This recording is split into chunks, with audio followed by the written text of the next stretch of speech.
Hi there, it's Tiffany, and I am back with another reading excerpt tonight. It is from a classic novel that I enjoy and that I think you would too if you were to give it a chance. I am a John Steinbeck fan overall, but I do want to recommend this particular novel, which is the one that I am reading the excerpt from tonight. It's East of Eden. It does a really great job of capturing the feeling of the American West and what I think a lot of us associate with the American spirit. And he is a master at description in terms of both physical place and characters, and I don't think you'll be disappointed if you were to give it a chance. A lot of us probably only have had exposure to Steinbeck within a classroom setting, either in high school or in college, and it may be one of those things that you think to yourself, that it doesn't have anything to do with me. That's not a writer or a book that would have any kind of relevance to my own life. But I would disagree, and I hope that you'll think about giving it a chance. Now, I do know that there are some movie and mini-series versions of East of Eden, and I can't say that I'm really familiar with those, but if you don't feel like committing to the book, it is kind of a thick book. If you don't feel like committing to the book, then that is another way to at least approach the storyline. And I know that a lot of people, especially English teachers, kind of they get a bad rap sometimes for telling people that you need to read it, don't watch the movie, don't ruin the story. But I feel a little bit differently about that, particularly when we're talking about reading for pleasure or trying to become more familiar with works of literature just for your own benefit instead of for some academic purpose.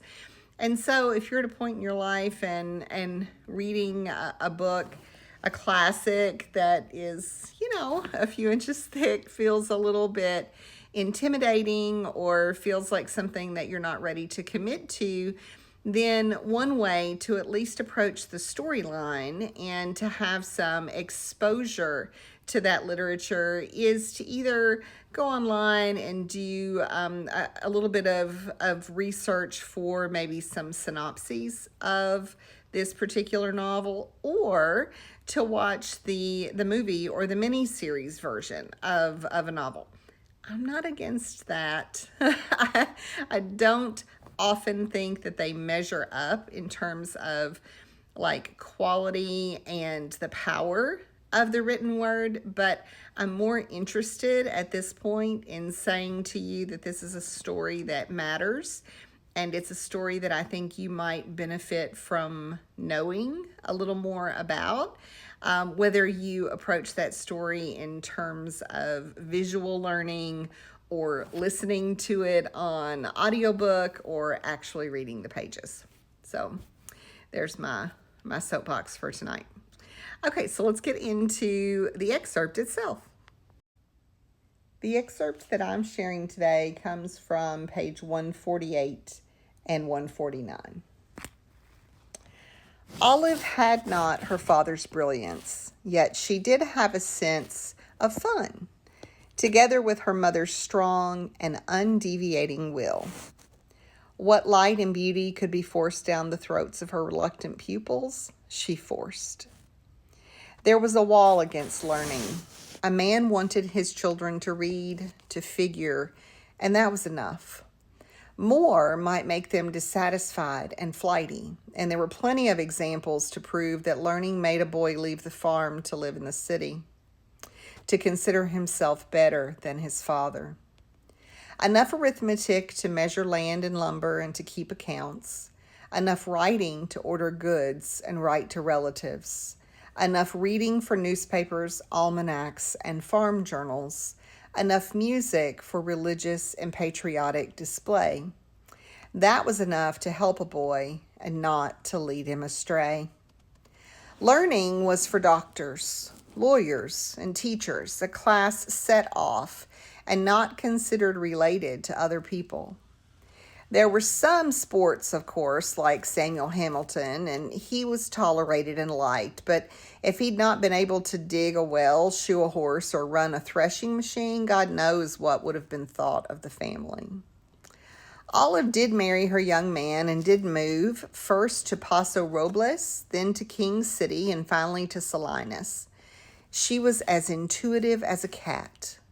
Her acts were based on feelings rather than thoughts.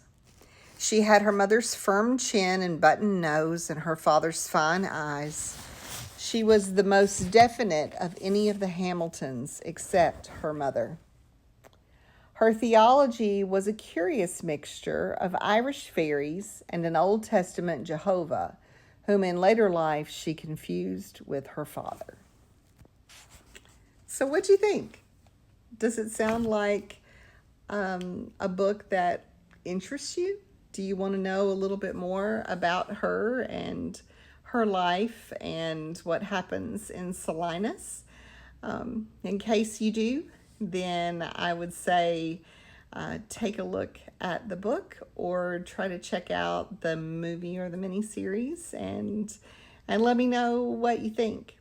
If you are looking for a John Steinbeck novel that is a little less intimidating in terms of size and scope compared to East of Eden, I would always recommend Of Mice and Men. It is one of my absolute favorites as well, and the best I remember, it's barely 100 pages long. So if you'd like an introduction to John Steinbeck and to really what is the crux of American literature, then that might be a good one to start with as well. One of these days I might even do a reading excerpt from that one. Okay, talk to you soon. Bye.